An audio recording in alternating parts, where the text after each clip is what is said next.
एक सोहर है। आप लोग को अच्छा लगे वीडियो को लाइक करना, जरूर शेयर करना, कमेंट करना।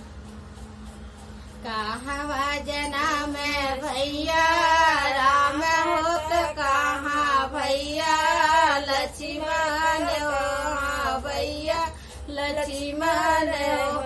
अरे मोर सखिया कहाँ जना में लेकर नैया होती नाहू कुलवा तार, होती नाहू कुलवा तार यो। अरे मोर सखिया कहाँ जना में लेकर नैया होती नाहू कुलवा तार, होती नाहू कुलवा तार यो।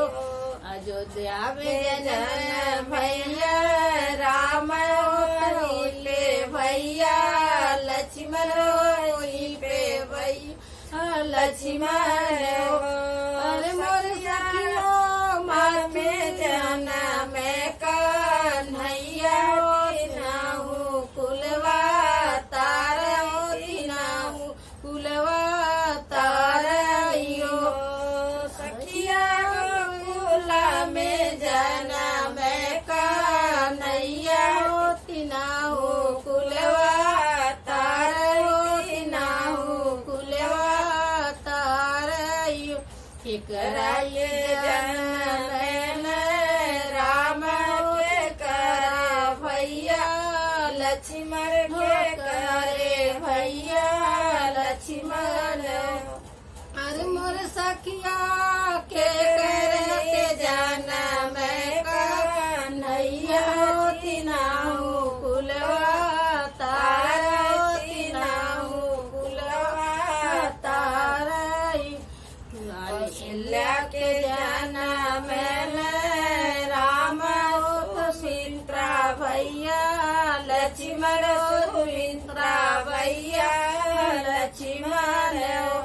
अरे मोर सखिया देवकी के जाना मैं कन्हैया होती नाहू कुलवा तार, होती नाहू कुलवा तार यो।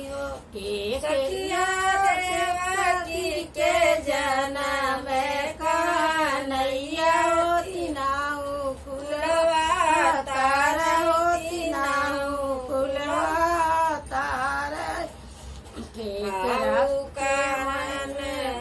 केकरा के मारे भैया राम होत, केकरा भैया लक्ष्मण होत, केकरा भैया लक्ष्मण हो। अरे मोरी सखिया केकरा के मारे कन्हैया होती नाहू कुलवा तार, होती नाहू कुलवा तार यो।